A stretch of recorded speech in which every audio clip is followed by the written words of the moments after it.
Buenos días compañeros, el día de hoy hablaremos sobre la bóveda craneal y base craneal. Bueno, el equipo va a estar conformado por Romero Estrada Anthony, Jenny Rosas Alma Guadalupe y un servidor Ángeles Vallejo Alan Giovanni.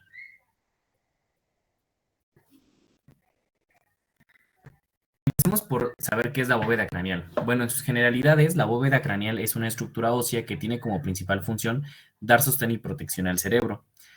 Pues bueno, va a permitir el paso de los vasos sanguíneos y nervios a través de los surcos y canales que este posee dentro de su estructura. Anatómicamente, pues bueno, va a estar conformada por 8 huesos, 2 pares parietales y temporales y 3 impares, esfenoides, etmoides y occipital.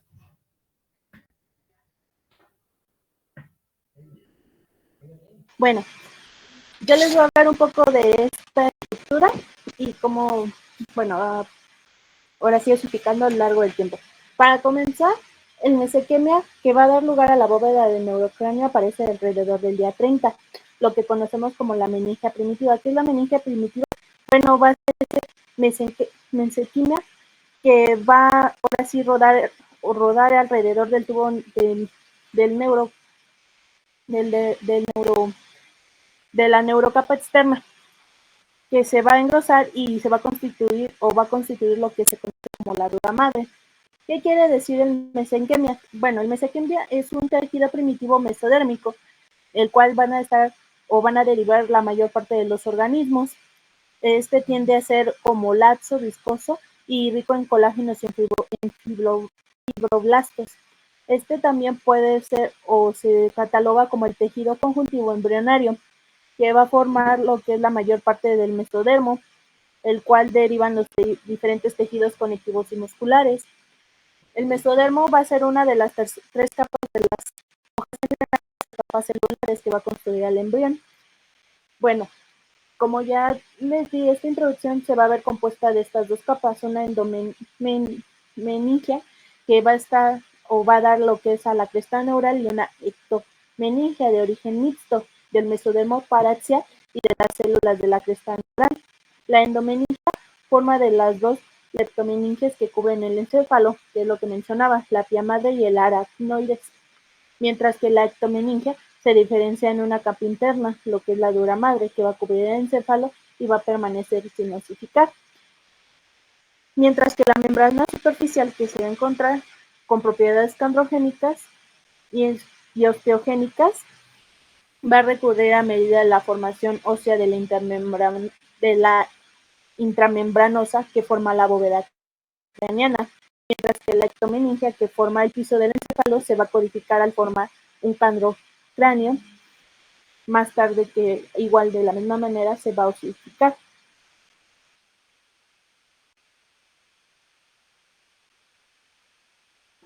Un claro ejemplo, sí, pero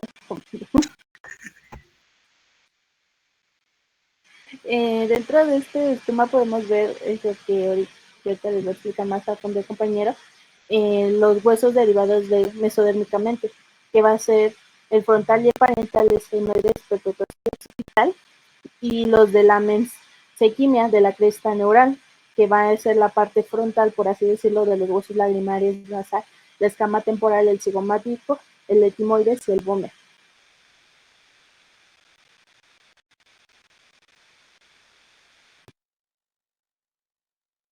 La osificación de estos huesos tienen intramembranosos va a depender de la presencia del encéfalo. En su ausencia se va a presentar lo que conocemos como la anencefalia, que en la cual no se forman los huesos de la bóveda. Esta resulta ser una falla del plegamiento neural al cerrar el tubo en la parte más cefálica, o sea, en la parte superior de la cabecita, por así decirlo. El hueso frontal va a formar parte del orbital y del nasal, pero no parte del frontal. Por eso se va a ver como esta fecha sobre lo que es el puro tallo, por así decirlo. No se va a encontrar la parte del cerebro como tal.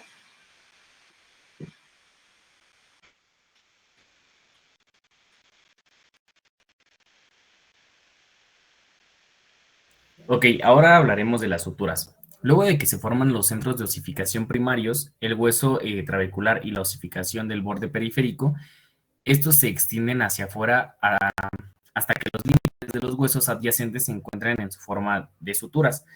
Aquí vamos a tener las principales suturas, vamos a tener la coronal o frontoparietal, vamos a tener la sutura sagital e interparietal y la sutura lamboidea, que pues van a dar estructura a estas extremidades. Asimismo, pues bueno, tenemos también la parte del hueso frontales, que va a ser la osificación de ambos, una sutura metópica, y pues la lamboidea la vemos que es la que se une junto con los temporales o parietales y el occipital.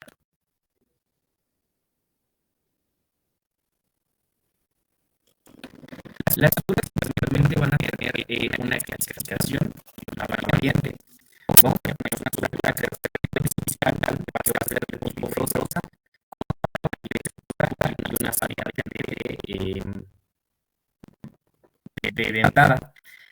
Asimismo, pues bueno, tenemos la sutura temporoparietal, que bueno, esta es de tipo fibrosa, de una variante de sutura y una subvariante escamosa. También una sutura frontoparietal, que bueno, esta es de tipo fibrosa, es de una variante de sutura y una subvariante serrata. Aquí pues principalmente vamos a ver suturas coronales, la coronal que principalmente se va a dar entre los dos y principalmente se dejan dos orificios que a continuación hablaremos acerca de las fontanelas. Para las fontanelas son vías más huesos de osificación intramembranosos producidos por la intersección entre las suturas, que pueden ser 6 y se ubican en cada esquina de los huesos parietales. Estos pues, van a dar flexibilidad necesaria a los huesos de nacimiento para que estos puedan pasar por canal de parto y el periodo rápido de crecimiento cerebral. Y conforme se vaya creciendo el recién nacido, pues bueno, estas se van a ir cerrando. Las principales que tenemos son la fontanela frontal o anterior, que esta va a ser de los 9 a los 10 meses, y también la occipital o posterior, que esta principalmente cierra de 1 a 2 meses después del nacimiento.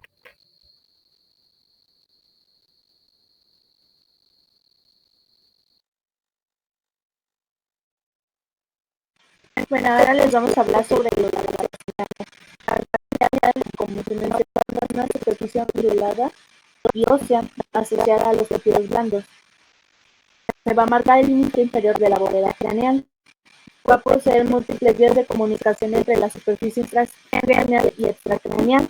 Sus pares forman dos pares y tres impares, de la misma manera que la bóveda. Dos frontales, dos temporales, un etmoides, un esfenoides y un occipital.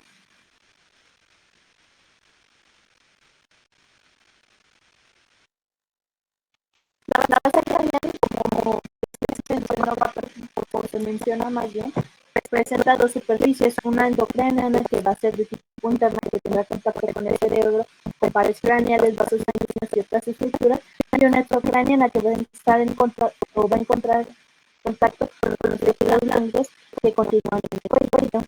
De tal manera que la superficie interna, o lo que es la superficie endocraneana, va a formar tres fosas, una anterior, una central y una posterior. En la fosa craneal anterior vamos a encontrar el etmoides y la lámina tubosa, mientras que la fosa craneal media se va a encontrar la cicatura, la fosa craneal va a encontrar la petrosa y la fosa cerebelosa. En ellas podremos encontrar partes también del frontal, del temporal y occipital. Se pueden identificar las tres regiones naturalmente contorneadas cuando la base del cráneo se observa de una parte superior. Las fosas craneales son tanto de posterior.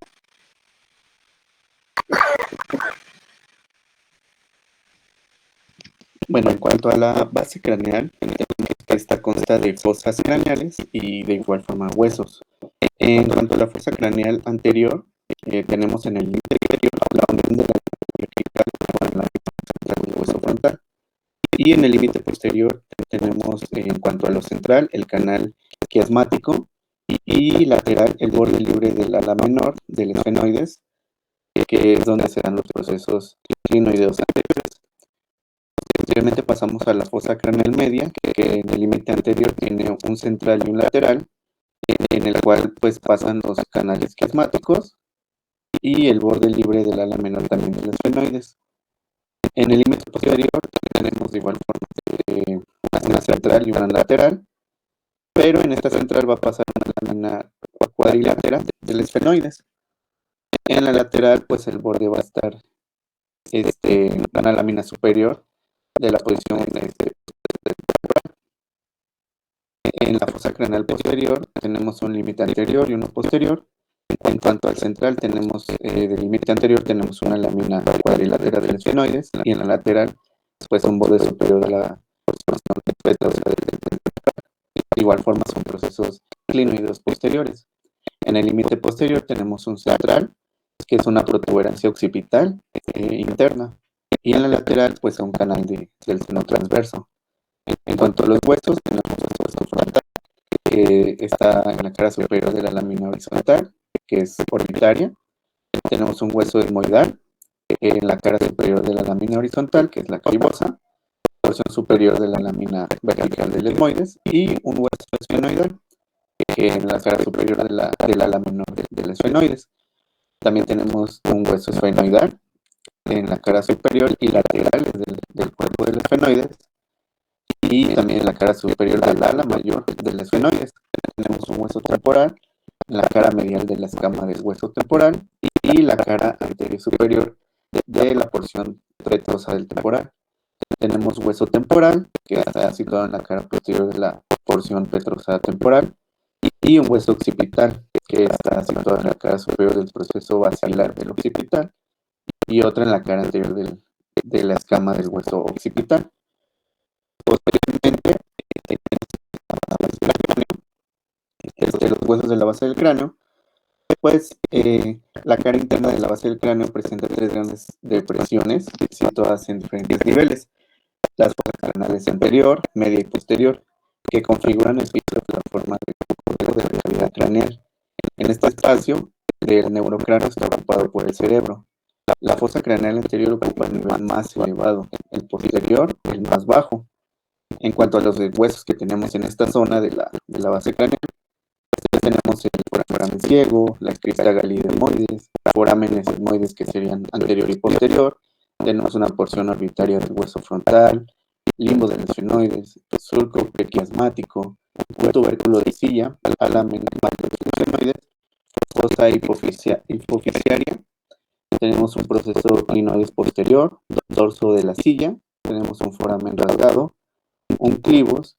De igual forma tenemos borde superior de la porción petrosa, como ya mencioné en la anterior tabla. Tenemos un seno transverso, un foramen yugular, una fosa cerebelosa que está en la parte pues ya inferior. Tenemos también en la parte superior una cresta frontal, una tabla externa del hueso compacto, un diploide, perdón. En la tabla interna pues también tenemos el hueso compacto, lámina cribosa de etmoides, espina etmoidal, ala menor del esfenoides. También tenemos un conducto óptico, una cresta esfenoidal, una fisura orbitaria superior, un proceso clinoides anterior, un foramen redondo, un surco carotídeo, un foramen oval, un foramen espinoso, un surco del nervio petroso mayor, un borde acústico interno, un conducto del nervio hipogloso, un foramen magno, una cresta occipital interna, de igual forma una protuberancia occipital interna, que se muestran pues igual en la parte inferior de este esquema del cráneo.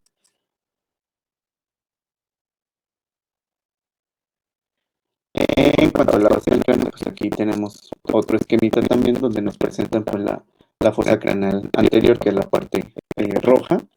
En la línea media tenemos el foramen ciego, una apófisis cristali, una lámina cribosa del etmoides, un yugo esfenoidal, un surco prequiasmático y conductos ópticos.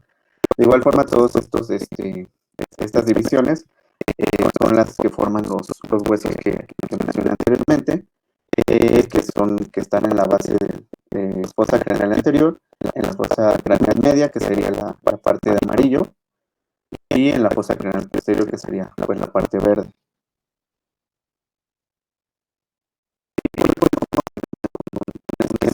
La base del cráneo externa, que en este caso pues es exocráneo, donde vamos a ubicar huesos como lo son el agujero suborbitario, lateral de lo que es la parte dental. Tenemos una hendidura esfenomaxilar, un arco cigomático, una apófisis pterigoides, una cavidad glenoidea, una estructura de una apófisis esfenoides, un conducto de Jacobson. También tenemos una fosa yugular, un agujero estilomastoideo, una apófisis mastoide, un agujero mastoideo y una canaladura diagástrica. En la parte pues más inferior tenemos la línea curva occipital inferior y tenemos la línea curva occipital superior. Posteriormente tenemos una sutura palatina, una sutura de los palatinos. Tenemos un conducto palatino posterior, un gancho de la ala interna, un agujero oval, un agujero redondo menor y un tubérculo cigomático. Posteriormente también tenemos agujero rasgado anterior, tenemos un conducto claroideo, un agujero estilomastoideo, un cóndilo occipital, un agujero retrocondilio y una cresta occipital externa, por consiguiente una protuberancia occipital externa, que son básicamente por algunos de los huesos que presentan la base externa del cráneo, el exocráneo. Y sería todo de nuestra parte. Tenemos aquí las bibliografías que consultamos y pues sería todo. Gracias.